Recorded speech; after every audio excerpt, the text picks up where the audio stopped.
Hello, everybody. Good morning.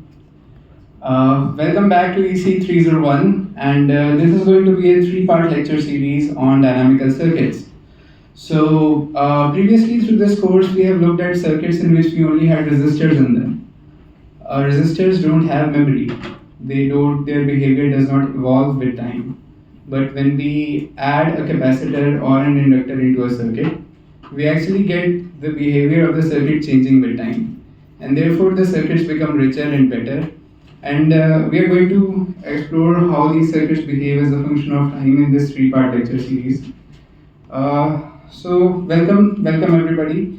And this particular lecture is also kind of a celebration, and it is a celebration of a very strange fact of nature. And the fact of nature that we are talking about is that nature has deeply beautiful and coherent underlying mathematical structures. So today's talk and today's lecture is titled "Nature Gave the Same Script to Coffee and Rain, Using Patterns of Nature to Model Systems."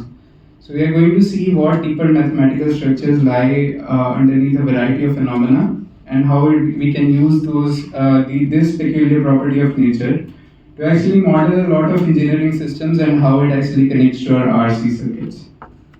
So let me quickly run you through the contents that we are going to cover today. Part 1 is going to be a gentle introduction introducing different phenomena and the underlying mathematical structure of these phenomena. And part 2 is going to be then using the patterns, using this mathematical structure to actually using that mathematical structure in our engineering systems. How do we actually model these engineering systems better using these analogies?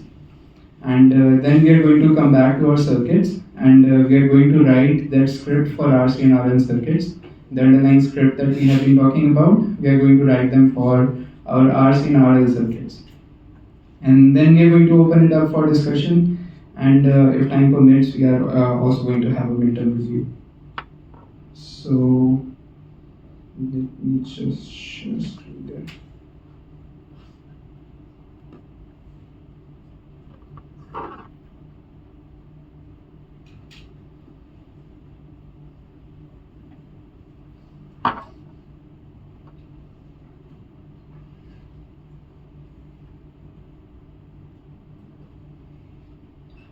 Okay, this is visible. Let's just try this out quickly. Hello. Yep, good.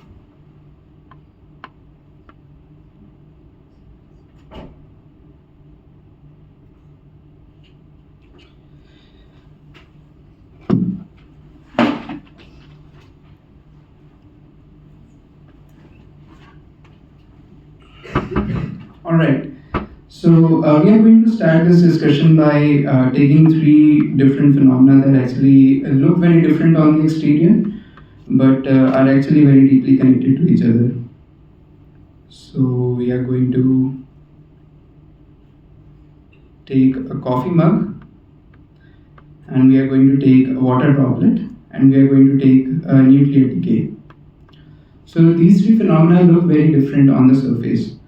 But if you observe your cup of coffee, and it is at a very high temperature, and if you monitor the temperature as a function of time, you're going to note that it starts from a high temperature, let's call it T high, but then it eventually decays down and reaches a temperature equivalent to the ambient temperature ambient of the room. And then you look outside of your window, and you see it's raining. And then you begin to wonder, hey, when it rains, why doesn't the velocity of the water droplet reach infinite? See, it's falling from such high skies. and by the time it has got to the earth, it has been under through a lot of acceleration. So why doesn't the velocity of a water droplet actually shoot through? And the answer again is that it actually does start accelerating. But as it starts accelerating, there is a drag force that opposes it. And as it is being opposed by a drag force, the velocity also saturates at some value, V saturation. We call this the terminal velocity. And then a similar thing happens during nuclear decay. The reaction starts with a given number of nuclei, and then it decays eventually to zero over time. So you see, in all of these phenomena, there is an asymptotic kind of approach to a certain value. For example, in the first case, the temperature is going to reach the ambient temperature, and in the second case, it's going to reach the saturation velocity. And in the third case, the number of nuclei is actually going to zero, and it's all happening with the speed. So let me actually define that this cooling happens in some duration tau, and then this also happens in about some duration tau. So this tau is called the time constant of this first order circuit, and this is a common characterization that we have across all these kind of systems. But you see, then you begin to ask, hey, why these seemingly different phenomena behave so similarly, even though they are very similar? The answer is that, hey, even though these phenomena might look very different on the surface, the laws governing them are actually very, very similar looking. So if you look at your cup of coffee, the temperature as a function of time is given by Newton's law of cooling. And then again, for your saturation velocity, your force is the force m times a is proportional to the velocity again. So you see, the variable that is changing and is in the first order is proportional to itself. And then it's similarly happening in this case. And again, for nuclear decay, the equation is very similar. So you see, the rate of change is proportional to the variable itself. And all these phenomena follow this very similar rules, very similar dynamics. So because all these dynamics are very similar, their behavior are also similar. They asymptotically approach a value with a certain speed that is characterized by the time constant. So this is a beautiful fact of nature. And then how do we use it to actually model our engineering systems better? In order to see that, let's take an example from our freshman year. So let's go back to freshman year and look at this system again, which we call the spring mass damper.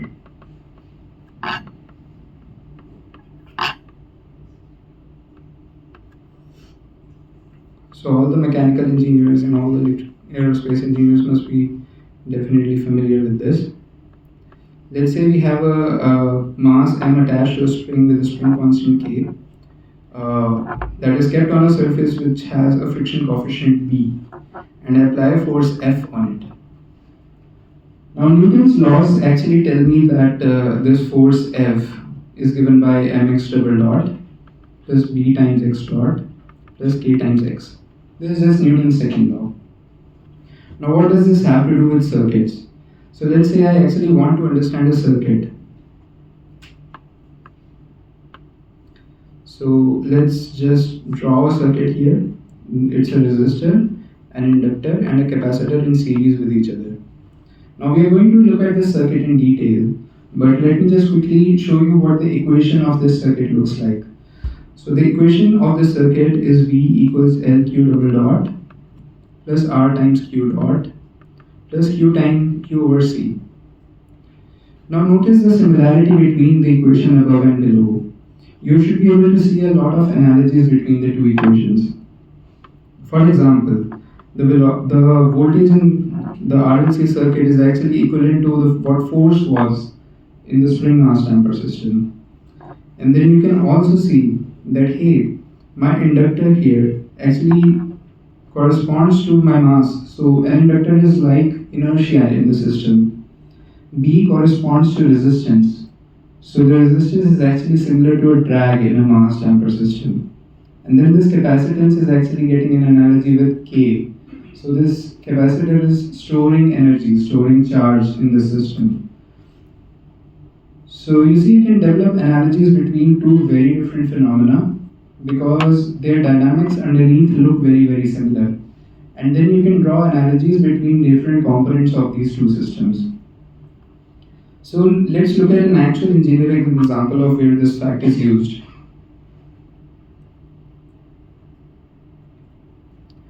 So I'm going to consider a engineering problem that is actually common across a lot of disciplines. It's called the problem of thermal modeling.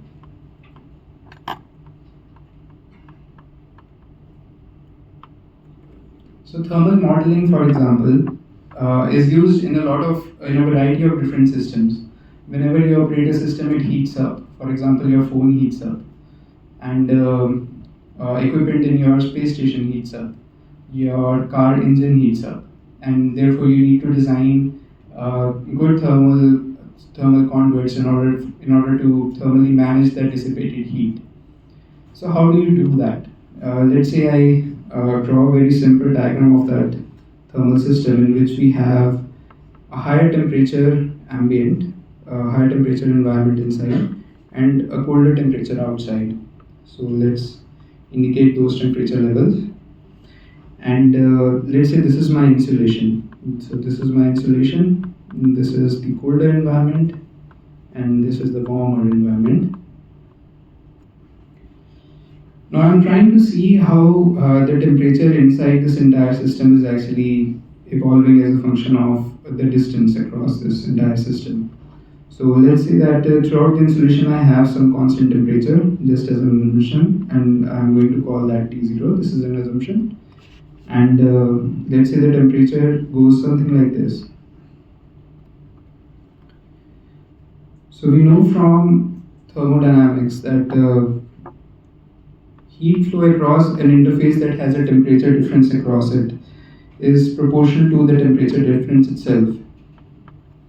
And we also know that the rate of change of temperature is also proportional to the specific heat capacity. So looking at these two equations, we again see a deeper analogy. See, this is very, very similar to what we saw in the Ohm's law. This temperature is actually analogous to a voltage. And then this Q dot here is actually a current. So if I see the heat flow as a current and the temperature difference as a voltage, again I can transform this very different looking phenomena into something which is very familiar to circuits. And then this Q dot proportional to d capital T by dt, this is actually similar to I equals C dV over dt. This is the equation for a capacitor. So just like we have V equal to IR for a resistor, for a capacitor I equals C dV over dt. So these are known as the IV relationships.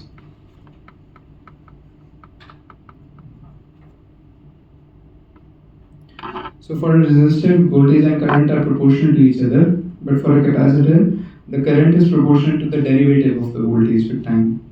And then for an inductor, the equation looks something like this. We will look at all these equations in detail, but for now suffice it is to notice that hey, these two phenomena are actually deeply analogous to each other as well, because the heat flow across the interface is almost what happens in a resistor, and then the insulator is actually functioning like a capacitor. So what I can do is actually model this thermal system as an RC circuit itself. So let's say this is interface 1 and this is interface 2, and this is T1 and this is T2. So this capacitance actually signifies my specific heat, and the resistances R1 and R2 determine the thermal permeability of my system, how conductive those two interfaces are. So you see, we have reduced an actual thermal system into a very simple RC circuit. Now what's the point of doing this? An RC circuit is very simple to build. You can build it in your lab, you can simulate it, you can quickly test it. You can change the value of your capacitance and see what happens. You can vary the voltage across the two ends and see how your circuit responds to that change. But it is going to be very, very difficult to do these same experiments and measurements on an actual thermal system. So before building your actual thermal system, you build an electrical analog of it. And that electrical analog is simple to build, simple to model, simple to simulate, simple to understand. So that's how electrical engineering can help you as mechanical engineers or as aerospace engineers, because underlying all these different phenomena are actually very, very similar equations. For example, if I want to increase the complexity a little bit, in which I say that, hey, the temperature of environment outside is T1 and T2, and let's say the temperature profile has to look like this, then I can actually approximate it saying that it is the same as my previous case, but I'm actually going to approximate it by saying that it's made of 4 different parts of constant temperature. So again, as a matter of approximation, I can say that this actually looks like this, a series of RC circuits.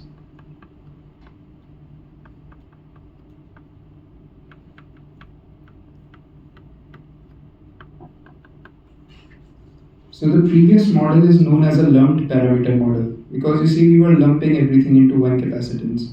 But now we are distributing the capacitance of the specific heat all over the place.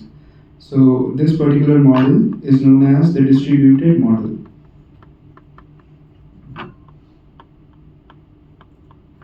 So you can develop more and more complex and complicated models, a little bit more to add a little bit more sophistication to your modeling. And then again, you can do very similar things. You can build it in the lab, you can simulate it, and you can understand the behavior of the thermal system that way.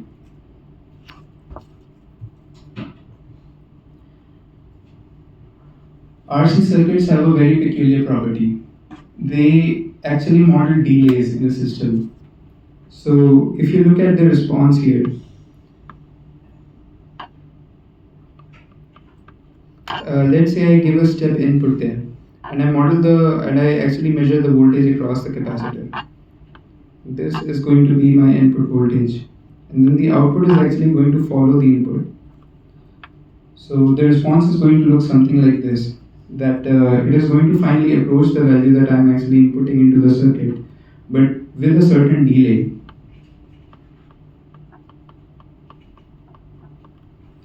So RC circuit in any system actually models delay in that system. Whenever you have to model a delay, you model that with a simple first order RC circuit. So for example, in case of aerospace systems, when you want to, for example, give thrust to your vehicle, and you give a thrust command, there is a time lag between the thrust command and the actual throttle of the engine. And then that delay is actually modeled by a first order clock in a control system. So a control system representation of it would be, say, hey, I'm inputting thrust into my system, and then that is transferring into a throttle. And in between I have this first order system, which is very similar to an RC circuit. So if we understand this, we actually understand a whole variety of phenomena across disciplines.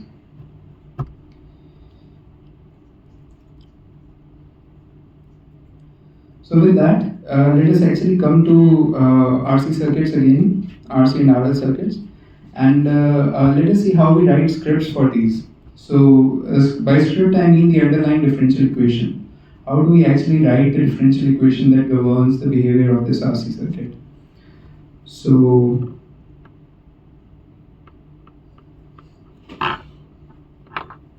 let's say I take an RC circuit and I connect a voltage source there, R and C. Now the parameter of interest in any RC circuit is the voltage across the capacitor. So let me label that VC. Now any dynamical system, when we have to write the dynamics of it, we have to go to the fundamental laws that govern that system. And for electrical circuits, those fundamental laws are Kirchhoff's laws. So I'm actually going to apply KCL here. So KCL here would say that the current through the resistor is equal to the current through the capacitor. Now the voltage at two ends of the resistor is Vs on one side and Vc on the other side. So the current through the resistor is Vs minus Vc over R. And the current through the capacitor we just saw is C dVc over dt. So now this is our differential equation. Just to clean it up a little bit, it says RC times dVc over dt plus Vc equals Vs. So that is the differential equation that we get for this simple RC circuit case. Now let us also do this for a simple RL circuit. So if I actually draw a series R and an L and connect that to a voltage Vs, now the law that I am going to use is KVL, and I am going to say that Vs equals Vr plus VL.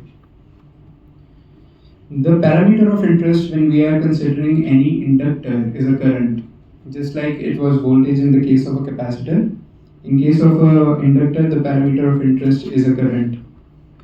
So let's label the current through the circuit I, and then the voltage across the resistor is I times R, and the voltage across the inductor we just saw was L di by dt. If we clean up this equation a little bit, you will get L over R times di over dt plus I equals Vs over R. So again, note the similarities between these two systems. They are both first order differential equations, and they look very similar in form. The form of these two differential equations is very similar, given by something like this: time constant times dy by dt plus y equals some constant y naught. So this is the dynamical system that we are considering, the one on the black. If we are able to solve this differential equation, we can actually understand the dynamic behavior of both these circuits. So we are actually going to solve this equation now, and we are going to see what the output actually looks like. But so differential equations can be solved in a variety of ways, and the easiest way to solve a differential equation is by guessing. So let's say this is my differential equation,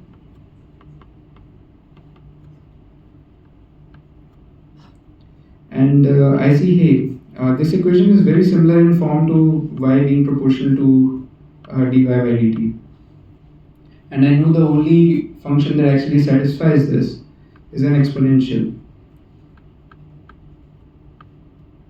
And since this is the actual relationship, y has to be of something of this form. So let me guess a solution. So we guess a solution to be y equals a times exponential negative t over tau plus b. Alright. And then what do we do when we have to solve any differential equation? We go to the boundary conditions. So the boundary conditions here can be seen like that. The behavior of the circuit is going to remain constant after a very long time. So if you wait a sufficient enough delay, the response of the circuit is actually going to look flat. So all the differentials are going to zero. So if you say that, hey, this is my y as a function of time, then at steady state this dy by dt goes to zero because there is no change. Now if you go back and say y infinity equals y naught, then I'd get b equals y naught, right?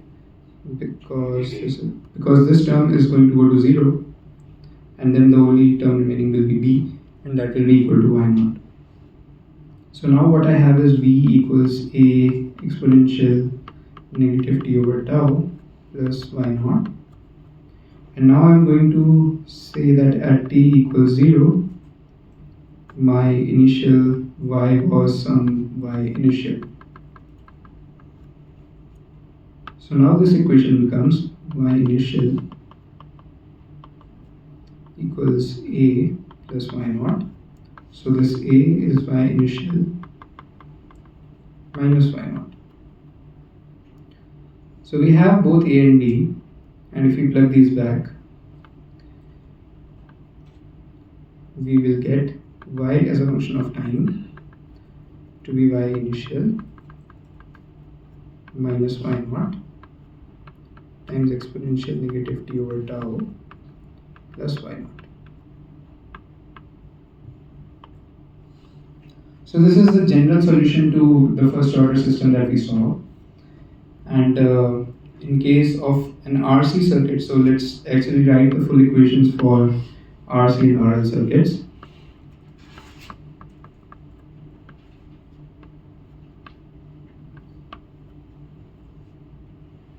So for an RC circuit,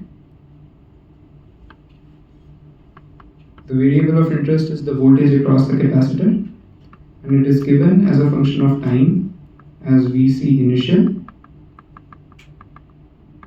minus the final voltage, which is going to be the source voltage.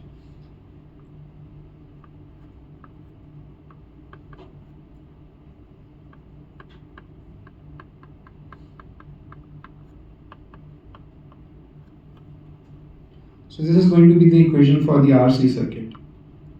And parallelly for the RL circuit, all the voltages will just be replaced by currents. And this time constant is going to be L over R instead of R times C. So we have for an RL circuit, I through this inductor initial minus Vs over R times exponential negative t divided by L over R plus Vs over R. So that's the equation for an RL circuit. So that's how we solve the first order differential equation for both RC and RL circuits. And we are going to use these equations to solve a variety of problems.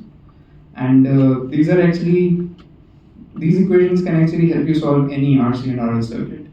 So if you can just understand what these equations say and how they come about, you can actually understand the behavior of any RC or RL circuit that is thrown at you. So you just need to find, for any system, if you know the response of this system, you just need to know what the initial value was, what the final value is, and the time constant. And you can figure out what the equation looks like for any system. So we are going to apply this equation in a variety of contexts in the next lecture, in which we are going to see a lot of different varieties of circuits and apply this equation over and over again, and see how from one equation we can get the dynamical response of a lot of different varieties of circuits.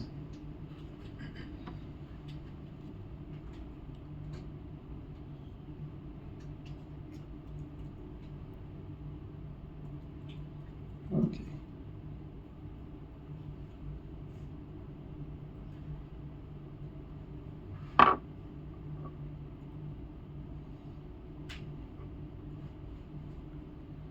Alright, so with that, any questions, ideas that you'd like to share? There are people from a diverse set of backgrounds here, I know, so if you have come across any systems which behave very similar to the systems that we saw today, please feel free to share. Or if you have any questions, please feel free to ask.